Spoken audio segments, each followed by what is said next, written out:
what we're focusing on at the moment is the immediate needs of impacted communities, so providing water, food, and essential non-food items. We're also focusing on providing psychosocial support for children. Clearly, children are very traumatized by what they've been through. So we're setting up what we call child-centered spaces, which are safe spaces for children to come together and overcome the trauma that they've experienced.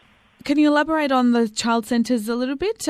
What exactly do they do there, or what's provided?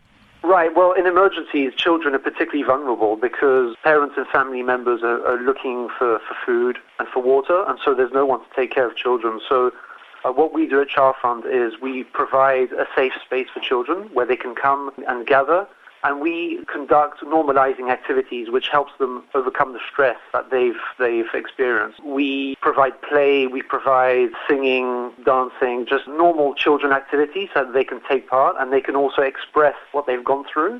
And in doing so, it's a way of overcoming the terrible experiences that they went through.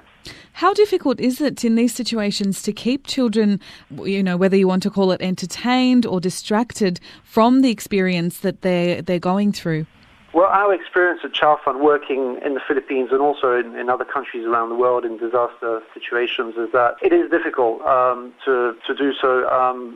Children come for a few hours and then they can go back to their families. But the children that we speak to, they say that when they're at the child-centered space, they can forget about what's happened.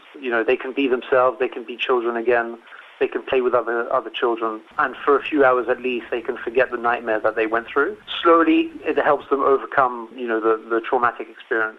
Are there certain dangers during these emergencies and disasters that children are more vulnerable to than others?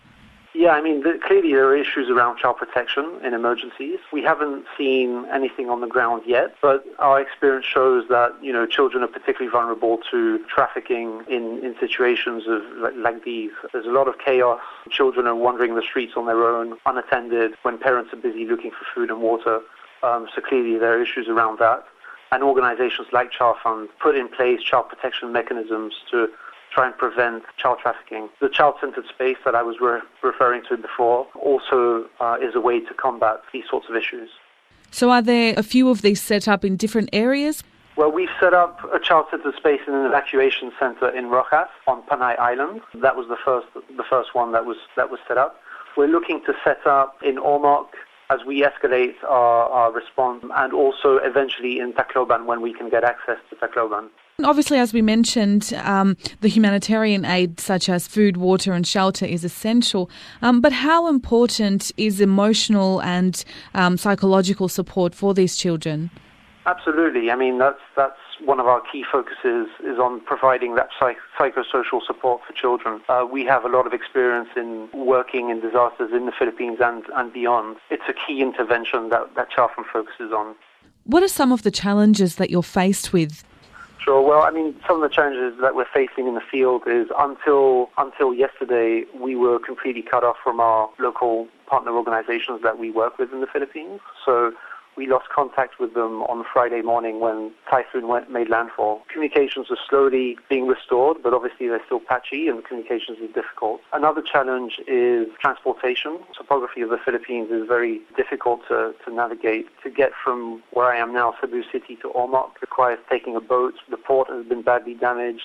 Getting goods from Cebu City into Ormoc is a challenge. Unloading provisions off boats is a challenge. Security is yet another challenge.